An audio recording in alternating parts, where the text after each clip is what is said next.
The final third, or perhaps the third, was trickier than expected. Besides a few particularly detailed entries, I recovered just over 3/4 of the tags I had with the previous thirds. This is partially because as we move away from English-speaking countries, coverage reduces. This portion had only half the entries from the United States as the previous two, and only one serial killer from the UK. Even so, I would have thought to get a lot more information on some particularly prolific ones than I did, so the final third was kind of disappointing. That's not to say there isn't enough to analyse, and there's always the possibility more will surface to supplement this portion. I only wish there was more to offer. For example, for the last 33 cases, there was no instance of diagnosed or recorded antisocial personality disorder. Really? Surely I've missed at least one. Or perhaps it's more of a Western diagnostic concept. Others not referenced are Factor 1 psychopath, narcissistic personality disorder, and schizoid and paranoid personality disorders. Perhaps such extensive mental analysis is another privilege of the developed world. Taking a look at the wider data, this third is the most balanced when it comes to targets of these killers, with 13 that targeted exclusively or mostly women, 9 that targeted exclusively or mostly men, and most of the rest targeting a mix and or families. There were also 2 cases where the preferred targets were unknown, Fernando Leyva and Kampatima Shankaria. Any information at all on these 2 would be especially welcome.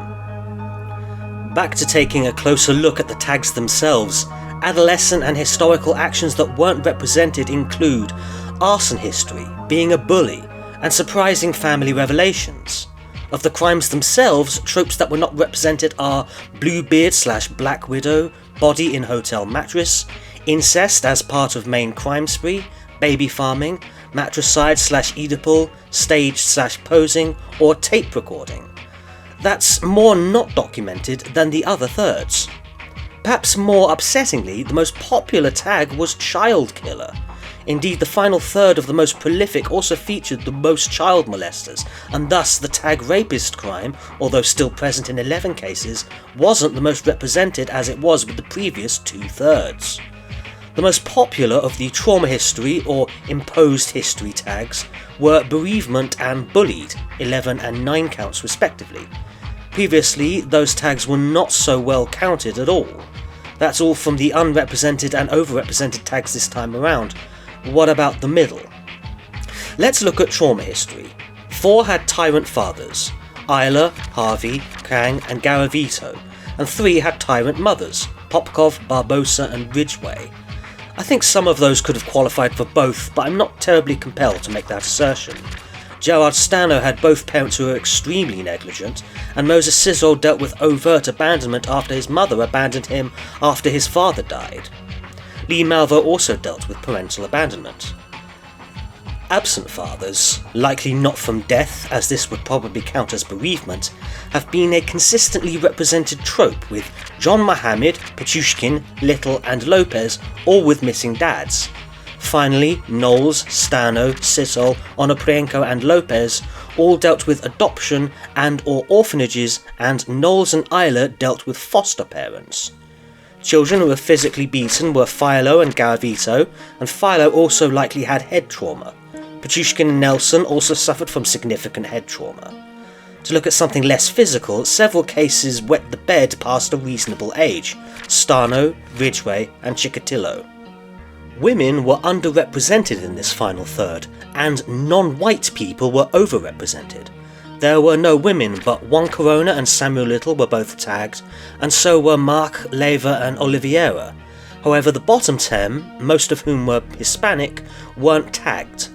I can make a distinction between ethnic minority and non-English, but hopefully I won't make a silly mistake with these tags. With this nonsense aside, we turn our attention to some of the worst abuse children can suffer: sexual. Gary Ridgway, Andrei Chikatilo, Mikhail Popkov and Pedro Lopez all experienced a sexualization of their own mothers, and all 4 of them were in completely different ways. With Ridgway, he developed a love-hate sexual fascination with her via abuse, and quite organically. Chikatilo may have witnessed his mother being raped, or may not have. He did share a bed with her, and this was more out of poverty than inappropriateness, but it was still something that happened. Popkov witnessed consensual infidelity, if you so please, and Lopez knew his mother was a prostitute, but it isn't clear how much he saw. Regardless, mothers should not be viewed this way by their children. I didn't think we'd see forced cross-dressing again, but Daniel Barbosa endured that unusual type of abuse from his stepmother. With regards to the more typical form of sexual abuse, Lee Malvo, Mansour, Harvey, Lopez and Garavito all experienced it. One of the last trauma history tags is the knowledge that a family committed a serious crime, and Philo's mother was killed by his father. Looking at trauma history as a whole, Chikatilo and Garavito have both been tagged as having extreme versions, Chikatilo being unique in that it didn't feature overt sexual abuse. However, I have issues with the lack of further inquiries. It's no coincidence that Chikatilo and Garavito are also the two I got the most information on. It's certain others had pasts just as traumatic as them. Lopez is a likely candidate in particular. But from one extreme to the other, Hugel and Iqbal had low trauma histories. Perhaps there's an interesting argument for Javid Akbal being spoilt as a child, which is a form of abuse and shouldn't be overlooked. It's traumatic to be in a paradise, only for it inevitably to be ripped away by cruel reality. Again, it's very difficult, but we shouldn't judge. Impotence came back in Andre Chikatilo and it was also present in Luis Garavito, but I don't think Garavito was impotent to the boys he raped, just his girlfriends whom he didn't fancy because he was gay. Looking at broader mental health, both Chikatilo and Eyler were both diagnosed with borderline personality disorder, and Juan Corona was likely schizophrenic to some extent. Depression was given its own tag, with Charles Cullen and Harold Shipman being part of it, and of those who attempted suicide included Charles Cullen and Donald Harvey. This covers the medical serial killers very well, and this might be worth exploring. Chikatilo and Garavito also attempted suicide, but for some reason they haven't been tagged as depressed, although they certainly were. This is a big problem with this tag that we'll need to take a closer look at. For now, Chikatilo and Garavito are both still tagged under miscellaneous mental, along with Niels Hugel. Hugel strikes me as suffering from hero syndrome, where he wanted to be the hero, but that's not a real diagnosis and I don't know what I'm talking about. I can at least tag unknown mental, which perhaps I should do for Hugel, but I think both Earle Nelson and Ahmed Saji qualify for it more. Some kind of psychotic, narcissistic delusions? That's just about it for most things related to the mind except for IQ. There were only 6 cases where I could identify the IQ, and some of those are heavily disputed, or are gauged from my own intuition. For example, we don't know Chikatilo's or Shipman's IQ, but it's not unreasonable to assume that both had high levels of intelligence. For the above average we have Henley, Zinhai and Barbosa, below average we have simple Gary Ridgway. There are none with low IQs this time around. Once again I have to wildly guess for others, so it's complete nonsense, but high IQ. I think Javid Iqbal likely had a high IQ, as did Niels Hugel. Above average, Patrick Kearney, Charles Cullen, Dean Corll, Petushkin, Knowles, Harvey, Tak, Oliveira, Popkov. Average, Lopez, Garavito, Nelson, Corona, Sithol, Onoplienko, Little, Philo. Below average, Gerald Stano, Ronald Dominique, Larry Eyler, Tagirov, Maake and Kiang. Low IQ? I don't think any of these had low IQs, and I have no idea about Leyva or Shankaria. Now let's take a look at incriminating actions the killers took, mostly prior to their first murder. Zoo-sadism is always a bad sign, with Malvo, Kearney and Garavito doing it in their youth, and Eyler and Cullen doing it in adulthood. Tagirov had a drug addiction and Garavito was alcoholic. Tagirov was also homeless for a prolonged period, as was Chikatilo, Little, Barbosa, Lopez and again Garavito. Chikatilo was also a social outcast after the war, showing some odd overlap with these things, and Charles Cullen was also something of an outcast.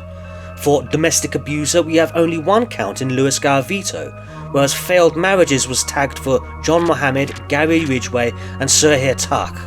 It isn't clear how abusive these 3 were to their partners. 2 others had a history of attempted murder, Larry Eyler and Ronald Dominique. Looking deeper into their criminal history, John Muhammed, Lee Malvo, Knowles, Nelson, Tagirov, Henley, Little, Zinhai and Lopez all have a history with theft of some kind. Knowles, Nelson, Tagirov, Cedric, Mark, Leyva and Zinhai all had theft as part of their main crime spree. Samuel Little also had a history with fraud. A personal worst as far as I'm concerned, let's take a look at kidnapping. Only one serial killer had a previous history for kidnapping, and that was Samuel Little. With kidnapping as part of the crime spree, Leyva and Barbosa are the only ones tagged. Although none had a previous for arson, Anatoly Onoprienko did burn down some victims' houses, and Popkov burnt some corpses. Ronald, Dominique and Samuel Little were both what I would consider criminally versatile. Moving on to sexual components we've not discussed yet, both Earle Nelson and Andre Chikatilo had been peeping toms. Both Lopez and Garavito had previously molested a relative, and as previously stated, 11 people on this list committed rape as part of their crime spree. Looking at their connections to significant professions, Onoprienko's father was in the army, although I may negate this due to many Russians having to partake in mandatory conscription. This includes Andre Chikatilo. Gerald Stano's adopted mother was a nurse, but this has little relevance. What has more relevance is Niels Hugel had both a long familial connection to nursing and was a practicing medical worker himself. Similarly, Mikhail Popkov was a police officer, and so was his wife. Tak and Oliviera were also cops. Cullen, Harvey and Shipman were also medical workers in varying capacities. Harvey also worked for the Air Force for a while, whereas Cullen worked for the Navy. Gary Ridgway also served in the Navy, and Nelson, Corll and Tak all served in the Army. John Muhammed served for at least 7 years. The last profession is more about organised crime as a career. Mansour and Philo were both heavily involved with criminal gangs all their lives. Andre Chikatilo and Harold Shipman both had a minimal criminal past and seemed normal, and both Popkov and Hugel lived double lives in their profession. A quick look at some miscellaneous details include Louis Garavito's strange fascination with the Third Reich, and Patrick Kearney's history with bestiality. When incarcerated, Knowles and Tak both utilised a relationship to their advantage. Eyler and Nelson both enjoyed an unreasonably early release, as did Pedro Lopez, who is still free to this day despite his heinous crimes. Now looking at a new tag, I've introduced escaped custody and loaded it into the deviousness index. Albert DeSalvo, Donald Gaskins and Charles Sabrage have all been tagged with this. DeSalvo's standing doesn't change at all. Gaskins had actually moved up to an intermediary level of deviousness, but Sabrage was already the most devious serial killer in the project, and now his position is unambiguously cemented. But this third saw 4 serial killers who escaped custody to various degrees: Knowles, Nielsen, Oliveira and Barbosa. Further details are that the only killers who had varied murder methods was Donald Harvey, which is very unusual for a medical worker, and Mikhail Popkov, presumably to throw off the already corrupt police. Looking at cruel and unusual, we find a second instance of buried alive in Ramadan, Mansour, and the tortures carried out by Dean Corll and Louis Garavito were extensive and dreadful. John Muhammed, Larry Eyler and Samuel Little all crossed racial lines, but Juan Corona and Ronald Dominique almost exclusively targeted people of a different ethnicity. Displays of deviousness were shown by Ridgway and Tak, who would confuse forensic investigations, and Louis Garavito for being a master of disguise. Monetary reward was much less prominent amongst the most prolific serial killers, but Elmer Henley wasn't the murderer himself, he simply sold his friends onto the killing board of Dean Corll. Howard Shipman also demonstrated greed, and it led to his downfall. Corll also displayed specific deviousness by having his victims write fake letters and give fake phone calls to preemptively delay or outright negate any potential search operation. Other crimes of opportunity include hitchhiker kills, which was done by Knowles, Eyler, Kearney, Popkov and Dominique. The one family murder was Philo, who killed his father. Philo also killed before he was an adult, and Lee Malvo was involved in many deaths before he was 18. Looking at the tertiary details of the crime, we see only 2 instances of killers who took photographs, Iqbal and Garavito, the former using them as a means to corroborate his reign. Other types of trophies were taken by Eyler, Corll, Tak, Onoprienko and Garavito. I think Shipman also counts. In a subversion of what the tag usually represents, Yavid Iqbal wanted media attention after he was caught, or otherwise his reign ended, whilst others in this category wanted attention while still at large. Iqbal also taunted the police with the scope of his crime rather than by goading. John Muhammed taunted the police in a more traditional way. There wasn't much else with third-party interaction besides Moses Sithole, who taunt the families of his victims. The most high-profile example of a victim escaping and leading to a downfall was Paul Knowles, and the feigning insanity was displayed by Mansour and Chikatilo. Popkov also had a victim escape him and nearly expose him. I almost forgot to examine those with long criminal careers. Shipman, Tak, Little and Philo committed their crimes over the longest period of time, 24, 26, 36 and 37 years respectively. I was unsure to include Pedro Philo given he was mostly incarcerated, but if Kenneth Macduff can be considered, so can he. Grace of the Devil has been tagged upon Andrei Chikatilo for having a very rare mutation which causes his blood and semen to be different types, and Mikhail Popkov's insane bad luck of leaving his badge only to wind up silencing a potential witness surely counts as well. This tag does not affect any of the indexes. A final somewhat relating to sprees was evaluating how many kills they got in a short period of time. Dividing proven kills by years at large, including any shorter prison sentences, gives us a KPY figure. All standout cases occurred within the last third of this project. Tagirov 13, Mark 13.5, Hugel 14.7, Zinhai 16.75, Muhammed 17, Garavito 17.2, Knowles 18, Sithole 19, Corona 25, Oliveira 25, Campatima 35 and Yavid Iqbal for 50, that is 100 kills in 2 years. Onto the grislier details. John Muhammed, Juan Corona, Anatoly Onoprienko, Yang Xinhai, Pedro Philo and Luis Garavito all took more than 2 lives in the space of a single day, maybe even the space of a few minutes. And a lot of killers were particularly sadistic, with Eyler, Corll, Mansour, Harvey, Chikatilo, Popkov and of course Garavito all torturing their victims to various degrees and extents. There was only one instance of cannibalism in Andrei Chikatilo's drinking of blood and swallowing nipples. I had considered Philo for biting into his father's heart, but I don't know if that counts. Necrophilia, meanwhile, was strongly represented, with Kearney, Nelson, Tak, Kiang, Ridgway, Little, Popkov and Luis Garavito all having sex with a dead body at least once. Finally, the most dreadful tag of child molester was better represented in the most prolific than it was with the previous thirds. Corll, Mansour, Tak, Chikatilo, Barbosa, Iqbal, Lopez and Garavito all went to the darkest of places. I had considered adding tags for drugging, but besides Sabraj, I couldn't see any other instances. I know other serial killers did drug and kidnap their victims, but for now that tag is dormant. I also made a tag for pseudo-cult called Ring, for killers with more than one accomplice. Bonin, Bunting, Sabraj and the Zebra murderers would all qualify, as would Mansour, Corll and Iqbal, who also led something akin to a ring. And now begins the task of tallying up the details to get a better picture of what types of killers we're dealing with. The pain index saw Luis Garavito as the standout case, but even his painful upbringing didn't beat William Bonin, who stands as the most pained killer in this project. The Wrath Index also saw Luis Garavito as the high scorer, but not enough to topple Peter Curtin, whose acts of arson, amongst many other crimes, keep him as one of the most wrathful of the serial killers for this project.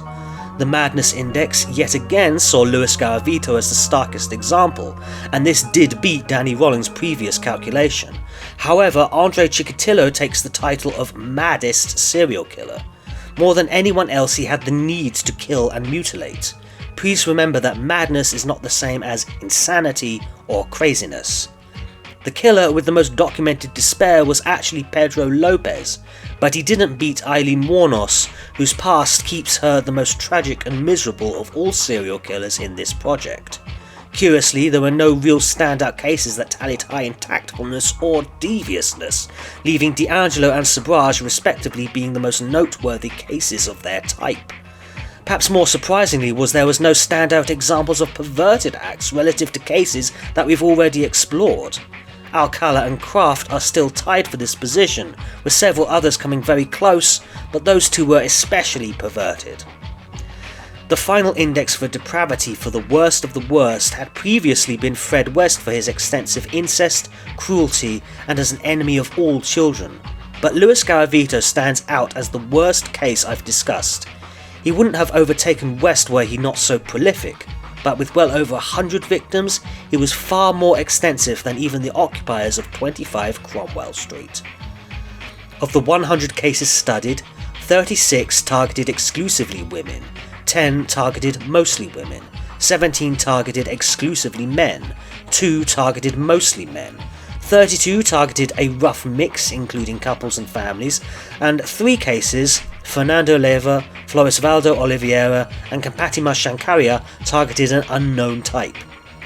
Of the 110 killers studied, which does not include some lesser accomplices as part of larger groups, 34 have died behind bars serving life sentences or awaiting execution.